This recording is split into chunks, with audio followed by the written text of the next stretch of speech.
복지신경학회라는 데가 있습니다.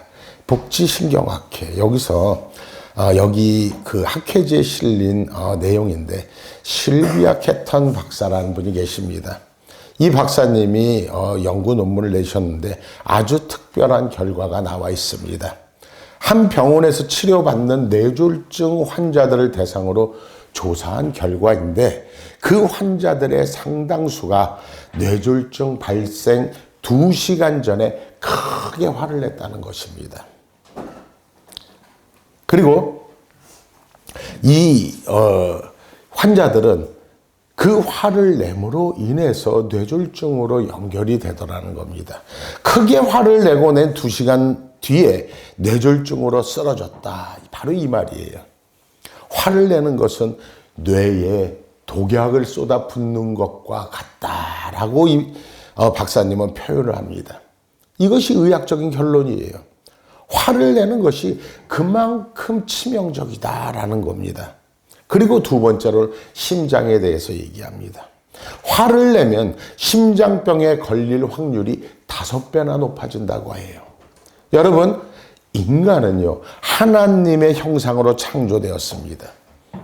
인격적인 존재로 창조되었다는 말씀입니다. 그렇다면 우리가 하나님의 형상 그러는데 하나님의 형상이란 무엇인가? 그 속성이 무엇이냐 하는 겁니다. 이걸 연구해 보면은 4가지로 분류해서 말씀을 드릴 수가 있습니다. 첫 번째는 거룩함이에요. 하나님의 형상으로 창조되었기 때문에 항상 우리는 하나님을 향하게 돼 있다는 것입니다. 그래서 그 마음이 항상 하나님을 향하는 그 거룩함, 하나님 쪽으로 구별되는 성향을 가지고 있는 것이 바로 인간이다라는 거예요. 그리고 두 번째는 지혜입니다. 여러분들에게 누누이 말씀드렸지만 지식은 과거에 관한 것이에요. 그런데 지혜는 미래에 관한 것이라고 늘 말씀드리고 있습니다. 여러분, 우리는 하나님의 형상으로 창조되었기 때문에 우리에게는 지혜가 있음을 우리는 알아야 한다는 것입니다. 아니, 여러분, 아는 것으로 부족하고 여러분, 확신을 갖고 있어야 한다는 것입니다. 그만큼 여러분들은 지혜로운 분들이라는 거예요. 그러니까 인간이란 미래지향적인 의식을 가지고 있다라는 겁니다. 과거에 매이는 게 아니고 인간이란 미래를 향해서 미래를 바라보면서 살아가는 존재가 바로 인간이다 이 말이에요. 그러니까 영원한 생명을 지향하는 존재로 창조된 자가 바로 인간이라는 겁니다. 그리고 세 번째, 인간이 하나님의 형상을 닮았다 하는 것은 하나님의 성품을 받은 사람이라는 것입니다. 여러분들 모두가 하나님의 성품을 그대로 받았다는 것입니다. 사랑을 알고 사랑을 깨닫고 사랑을 느끼고 또 사랑을 하고야 자유로워지고 말이에요. 그리고 사랑하고 나서야 행복할 수 있는 이 사랑에 대한 감지 능력이 하나님께서 우리에게 주신 하나님의 형상의 속성이라는 것입니다. 따라서 우리는 사랑하지 않으면 자유로울 수도 없고 살아갈 수가 없다라는 거예요. 그리고 마지막으로 네 번째. 이 네 번째가 중요합니다. 네 번째는 바로 다스림이에요. 인간은 정치적인 능력을 가지고 있습니다. 그래서 내가 내 마음대로 뭔가 한 가지 할 수 있다는 거예요. 거기서 오는 내가 무엇인가 할 수 있다는 거기서 오는 자유와 그 다스림으로부터 오는 행복을 우리 인간은 느낄 수가 있다는 겁니다. 여러분, 다스림이란 얼마나 매이느냐가 아니라 얼마나 자유로우냐 하는 데 달려있다는 거예요. 육체의 본능대로 끌려 살면 여러분 동물이에요. 사람이 아니에요. 본능을 다스릴 줄 알아야 된다는 겁니다. 여러분, 자신의 본능을 다스릴 줄 알아야 바로 하나님의 자녀요, 하나님의 형상을 닮은 자라는 사실을 우리는 잊어서는 안 된다는 거예요. 이것이 인간의 기본적인 속성이에요.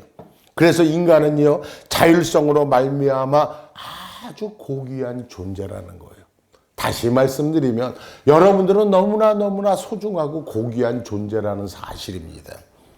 자신이 누리는 자율만큼 행복하고 또 그만큼 여러분들은 고귀한 존재라는 사실을 잊지 않는 여러분들 되기를 주의 이름으로 축원을 드립니다.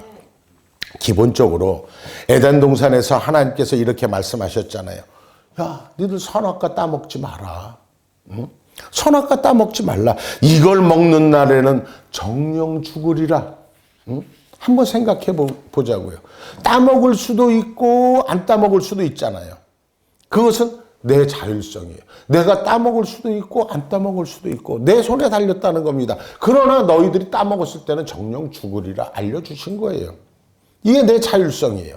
따먹을 수도 있고 안 먹을 수도 있고 바로 그것이 인간의 존엄성이라는 것입니다. 내가 선택하고 내가 판단해서 할 수 있게끔 우리를 창조하셨다는 겁니다. 이것이 바로 하나님의 형상을 닮은 거예요. 만일 여러분 인간이 그걸 따먹지 않을 수 없다면, 인간이 그걸 따먹을 수밖에 없는 존재라면 하나님께서 그런 말씀을 하실 필요가 있을까요? 없을까요? 없단 말입니다. 그 하나님의 말씀 속에는 따먹을 수도 있고 따먹지 않을 수도 있는 그런 자율성을 우리에게 주셨다라는 말이에요. 선택 능력을 주신 거예요. 여기서부터 인간은요, 자기 자신을 다스려야 하는 기본적인 본능을 가지고 있다는 것입니다. 따라서 여러분들은 여러분들의 자신을 다스릴 수 있는 능력이 여러분들한테 있음을 알아야 한다는 겁니다. 창세기에 이런 얘기가 나오잖아요. 가인과 아벨이 나오잖아요. 이 가인과 아벨이 하나님 앞에 제사를 드립니다. 한데 이상하게도 하나님께서는 아벨의 제사를 받으시는데 그의 형인 가인의 제사는 받지 않아요. 그러다 보니까 가인이 어때요? 기분 나쁘잖아요. 솔직히. 응? 기분이 나빠요. 안 받아주니까 이 가인의 얼굴이 막 변해요. 안색이 변하는 거예요. 그리고선 화가 나요. 그때 하나님께서 하신 말씀이 복음인데 창세기 4장 7절의 말씀에 이렇게 말씀하고 있어요. 죄의 소원은 있으나 너는 죄를 다스릴지니라. 이런 말씀이 있어요. 죄를 다스리면 된다는 겁니다. 응? 화가 났지? 그러나 화를 내지 말아라. 분하지? 그러나 분을 행동으로 나타내지는 마라. 죄의 소원은 내게 있다. 그러나 너는 죄를 다스릴지니라. 죄를 다스릴 수 있는 그 능력이 바로 우리에게 있다는 말씀입니다. 그러나 가인은 그렇게 하지 못했잖아요. 화가 나서 어떻게 했어요? 동생을 쳐 죽였잖아요. 이것이 인류 역사의 가장 처음에 시작된 분노에 대한 사건이고 살인사건이잖아요. 여러분, 하나님께서는요, 인간에게 다스릴 수 있는 능력을 분명히 주셨습니다. 다스릴 수 있는 자유를 주셨고 또한 다스림의 행복 또한 우리에게 주셨음을 우리는 알아야 한다는 겁니다. 여러분, 먹고 싶다고 다 먹습니까? 안 되잖아요. 보인다고 다 가질 수 있어요? 안 되잖아요. 할 수 있다고 다 합니까? 아니에요. 스스로 자기 자신을 다스려 절제하게끔 우리를 창조하셨다는 것입니다. 문제는 자기가 자유를 얼마나 알고 있느냐. 바로 이거예요. 내가 어떤 존재인가? 내가 자유할 수 있는 존재인가? 내 마음대로 해도 괜찮은 존재인가? 내가 그럴 수 있는 존재인가? 자기 스스로를 자기가 정직하게 평가할 줄 알아야 한다는 것입니다. 그런 사람만이 하나님의 형상을 가지고 자기 자신을 다스릴 수 있기 때문에 그렇다는 것입니다. 그래서 여러분, 마틴 루터는 신앙에 대해서 이렇게 말했잖아요. 신앙이란 하나님 앞에 정직한 것이다. 이게 신앙이라는 거예요. 여러분, 하나님 앞에 정직하십니까? 제가요, 이 세상을 사는 동안에 너무나 힘들고 어려운 일도 많았고 내가 나를 생각해도요, 참으로 정직하지 못했던 것 같아요. 그런데 제가 기도하는 중에 하나님께서 이런 말씀을 하신 적을 제가 들은 적이 있어요. 다른 데는 다 몰라도 내 앞에서만은 정직하였다고. 그 말 한마디로 목사가 되고 이 자리에도 설 수가 있었다는 겁니다. 여러분, 하나님 앞에 정직한 것, 이것이 진정한 신앙인 줄 여러분들이 믿으시길 바랍니다. 하나님 앞에서 정직한 자기의 모습, 이것을 지켜나가야만이 자유할 수 있는 존재가 되더라는 겁니다. 여러분들 자유하시길 원합니까? 그렇다면 하나님 앞에서 정직한 여러분들 되시길 주의 이름으로 축원을 드립니다. 사도 바울은요, 이 점에서 아주 특별히 아주 모범적인 사람이에요. 로마서 7장에 보면요, 그 로마서 7장을 읽을 때마다 늘 감동해요. 여러분도 한번 읽어보세요. 특별히 7장과 8절을 보면은 그래요. 로마에 있는 사람들은요, 솔직히 사도 바울의 얼굴을 보지도 못했어요. 이 당시에. 사도 바울은요, 위대한 이방인의 사도라고 그들은 알고 있었지만, 또 사도 바울을 믿고 존경했지만 사도 바울의 얼굴을 본 적도 없어요. 그런데 그들에게 사도 바울이 편지를 쓰기 시작합니다. 자신을 본 적도 없는 사람들에게, 자신을 굉장히 위대하다고 믿는 그 사람들에게 이렇게 편지를 써요. 이방인의 대사도가 말이에요, 로마 사람들에게 편지를 쓰는데 그 편지 속에 자기 자신을 이렇게 노출을 합니다. 들어보세요. 오호라, 나는 곤고한 사람이로다. 사도 바울이 이렇게 고백을 해요. 다시 말씀드리면 이게 뭐예요? 나는 불쌍한 사람입니다. 나는 비참한 사람입니다. 사도 바울이 이렇게 고백을 해요. 왜? 내가 원하는 그 선은 내가 행할 수도 없고 원치 않는 죄만 내가 짓고 있기 때문이에요. 나는 불쌍한 사람입니다. 이렇게 고백을 하는 거예요. 내 마음속에 아직도 갈등이 있다는 겁니다. 그러면서 이렇게 고백하잖아요. 오호라, 나는 공고한 사람이로다. 이 사망의 몸에서 누가 나를 건져내랴. 주 예수 그리스도로 말미암아 하나님께 감사하노라. 사도 바울은요, 오직 은혜로 사는 것이지 자신이 살아가는 것은 아무 자신의 능력으로 살아가는 것이 아니라고 고백을 하고 있는 것입니다. 나의 나됨은, 나라는 존재는 참으로 비참하고 처참한 존재다 라고 로마 사람들 앞에 자신을 솔직히 드러내는 거예요. 정직했던 거예요. 그 편지를 읽을 때마다 어떻게 사도 바울은 이렇게 살아갈 수가 있을까? 얼굴도 한번 사람들한테 편지를 쓰면서 이 사람은 그렇게 드러내요. 그런가 하면 고린도전서 9장 27절에 보면 더 깊은 말씀이 나와요. 이렇게 말씀하고 있습니다. 내가 나를 쳐서 복종케 한다. 내가 나를 쳐서 복종케 한다는 겁니다. 여러분, 이것은 헬라말로 표현을 하면요, 이런 말로 표현이 돼요. 둘라고고라는 말로 표현이 돼요. 헬라말로는요.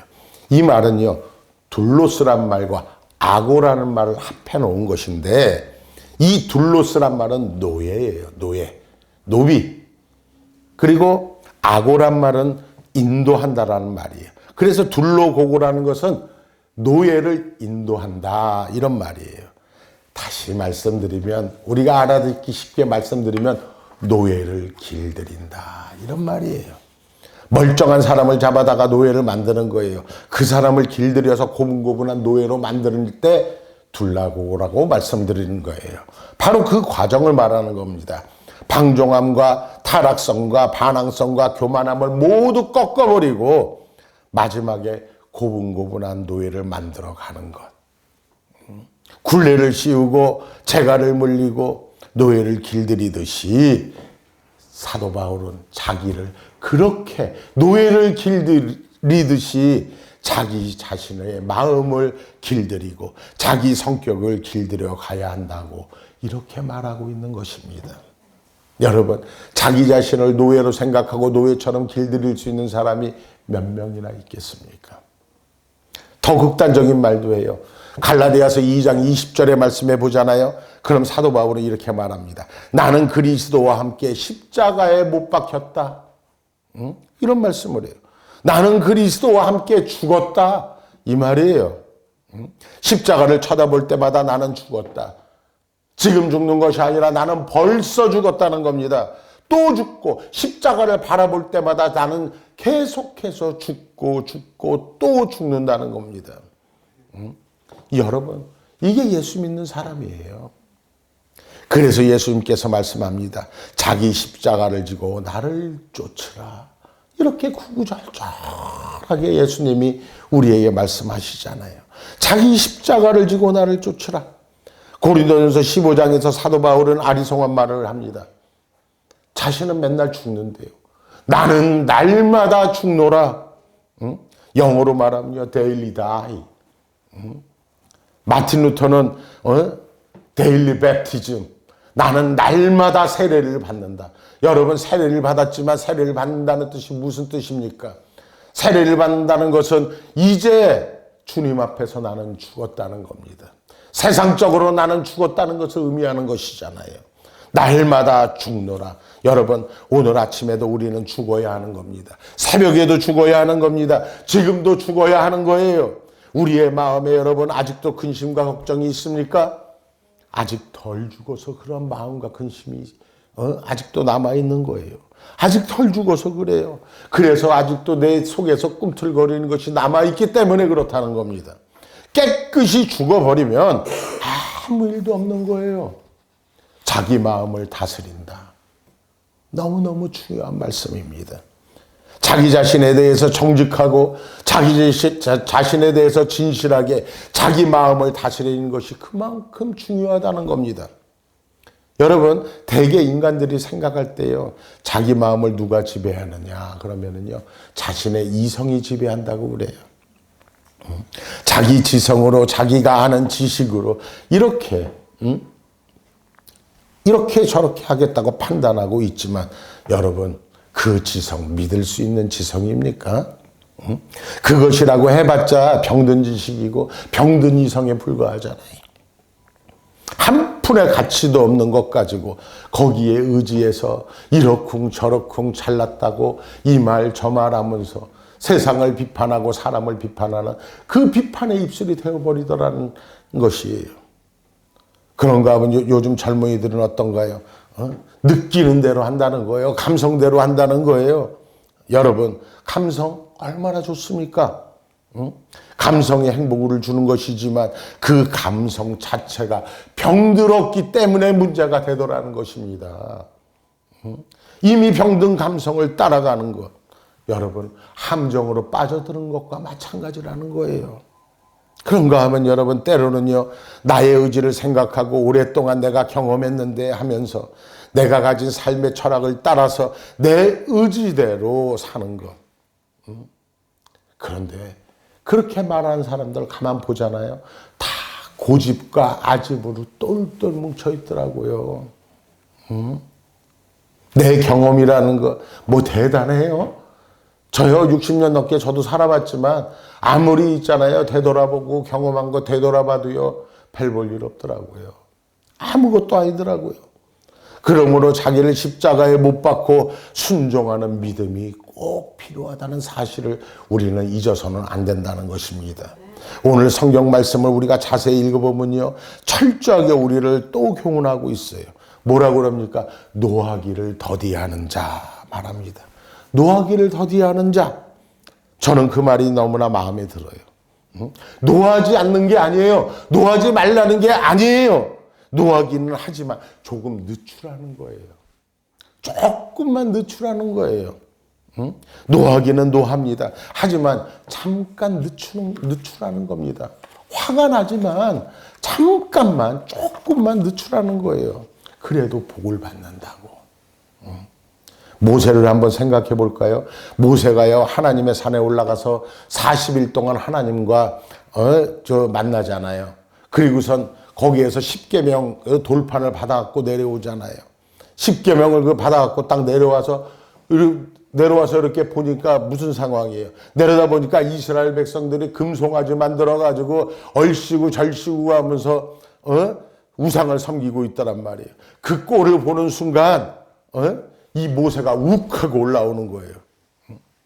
그래서 저는 생각해 봤어요. 아무리 욱하는 게 올라올 때 올라오더라도 그 하나님께서 준비해 주신 그 비석, 그것은 여기 한쪽에 좀 잘 놓고 말이에요. 그 다른 돌을 갖다 던져가지고 말이야 쳤더라면 어떻게 됐겠는가. 그만큼의 모세가 여유만 조금만 더 있더라도 참 좋았을 텐데. 그러나 모세는 그냥 내리쳐버리고 맙니다. 하나님께서 돌판에 새겨주신 그 십계명이 적혀있는 그 돌판을 그대로 거기에 내리쳐버립니다.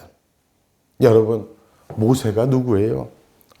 이스라엘 백성을 10가지 재앙을 통해서 구원해가지고 인도해낸 사람이 모세잖아요. 홍해를 갈라서 이스라엘 백성들을요 걸어서 그 바다를 건너게 한 자, 그 기적의 사람이 누구예요? 모세잖아요. 그런 기적을 행한 사람인데도 자기를 이기지 못했어요. 조금만 더 늦춰도 되는데 그걸 늦추지 못하고 그냥 폭발해버리죠. 그만큼 여러분, 분노라는 것은 무서운 거예요. 아주 무서운 거예요. 모세가 그뿐입니까? 이스라엘 사람들이 일하는 대로 나갔다가 애국 사람하고 이스라엘 사람들이 싸워요. 그러니까 어때요? 그 분을 참지 못하고 싸우는 걸 보고서 쫓아가가지고 애국 사람을 돌로 쳐서 죽여버리잖아요. 살인을 저질러 버리는 거예요. 그런가 하면요, 이스라엘 백성들이 광야에 나와서 물이 없다고 막 하고서 하나님을 원망하고 막 그러니까 반석을 치잖아요. 여호와 하나님께서 우리를 긍휼히 여기셔서 오늘도 우리에게 물을 주시는도다, 감사하라, 찬양하라 하고 겸손하게 반석을 2번 땅 쳤으면은 아무 문제가 없었을 거예요. 그런데 어떻나요? 내가 너희를 위해서 물을 내려 하면서 대고 빵빵 2번 세게 쳐버리잖아요. 그건 여러분 분노였어요. 이 패역한 놈들아, 이 망할 자식들아 하면서 내려치는 거예요. 이 3가지로 말미암아 여러분, 기적의 사람 모세는 어떻게 됐나요? 가나안에 못 들어갔단 말이에요. 얼마나 안타까운 일입니까? 여러분, 얼마나 은혜 가운데 여러분들 살아오셨습니까? 얼마나 감격하고 여러분 살아오셨습니까? 여러분, 왜 화를 내는 것입니까? 믿음이 없기 때문이라는 것입니다. 그 순간, 내가 화를 내는 그 순간 나의 믿음이 어디론가 사라져버렸기 때문에 그런 거예요. 내가 하나님 앞에 있다는 것을 잊어버렸기 때문에 그런 거예요. 내가 하나님 앞에 있음을 안다면 나의 믿음이 사라질까요? 내 앞에 하나님이 계신 줄 안다면 내가 이렇게 화를 낼 수 있을까요? 아니요. 자기 자신이 죄인이란 것을 잃어버리고 자신이 잘난 줄 알고 능력 있는 자인 줄 알고 자기를 다스리지 못했기 때문에 그는 화를 냈던 것입니다. 아니, 어떻게 보면요, 하나님의 능력을 과신하고 그 능력을 잃어버렸던 것입니다. 이 모든 부조리한 사건 속에서 하나님의 그 경륜과 섭리와 사랑은 그래도 이루어진다는 사실을 우리는 알아야 된다는 것입니다. 그러므로 여러분, 하나님을 믿는 믿음이 약해질 때 화가 나는 것입니다. 또 그런가 하면요, 우리는 하나님께서 우리를 사랑하는 것을 얼마나 잘 알고 있습니까? 하나님께서 우리를 이처럼 사랑하사 누구를 보내주셨습니까? 독생자 예수 그리스도를 이 땅에 보내주셨잖아요. 여러분, 우리는 하나님께 많은 사랑을 받았습니다. 그런데 그 사랑을 우리가 잃어버리면 화가 나는 거예요. 분노하게 되는 거예요. 그 분노를 참지 못함으로 인해서 지금까지 해왔던 그 신앙생활이 모두 무너져버리고 말더라는 것입니다. 믿음 없는 사람으로 전락해버리고 말더라는 것입니다. 화가 나는 그 순간 여러분, 나는 하나님을 잃어버리는 것입니다. 내가 화를 내는 그 순간은요, 바로 사랑을 잃어버리는 것입니다. 화가 나는 그 순간이 바로 나 자신이 누군가를 잃어버리는 순간이 되어버리더라는 것입니다. 그런가 하면 여러분, 우리는 끝까지 겸손해야 합니다. 그런데 아직도 교만해서 용서하지 못하는 일들이 너무나 많이 있어요. 겸손하지 못해서 걱정이 있고 아직도 교만하기 때문에 화가 나는 줄 여러분들이 꼭 잊지 마시길 원합니다. 교만하기 때문에, 아직 겸손하지 못하기 때문에 걱정이 생겨요. 화가 나요. 그러므로 여러분, 깨끗하게 지워버리고 겸손하게, 우리가 사도 바울처럼 나는 곤고한 사람이로다, 그리스도와 함께 나는 십자가에 그대로 못 박혀 죽었다, 이러한 고백을 하면서 겸손하게 되면 세상에 화가 날 일은 하나도 없고 근심할 일도 하나도 없음을 우리가 알아야 한다는 것입니다. 여러분, 오늘 본문은요, 너무너무 소중한 말씀을 하고 있어요. 두고두고 생각해야 돼요. 우리 한번 읽어봅시다. 31절부터 다시 한번 읽어봅시다. 31절, 32절의 말씀을 우리 한 목소리로 다 같이 읽어보겠습니다. 다 같이 시작. 공의로운 길에서 얻으리라. 노하기를 더디하는 자는 용사보다 낫고 자기의 마음을 다스린 자는 성을 빼앗는 자보다 나으니라. 여러분, 다시 한번 우리의 믿음을 점검해야 됩니다. 그리고 정비해야 합니다. 믿음의 사람, 사랑의 사람, 그리고 겸손한 사람이 되어야 한다는 것입니다. 우리가 모세처럼 되어서는 안 될 것입니다. 하나님께서 기뻐하시는 하나님의 자녀로 주님의 영접을 받을 수 있는 거룩한 그리고 인격적인 그런 존재가 되시는 여러분들 되시기를 주의 이름으로 축원을 드립니다.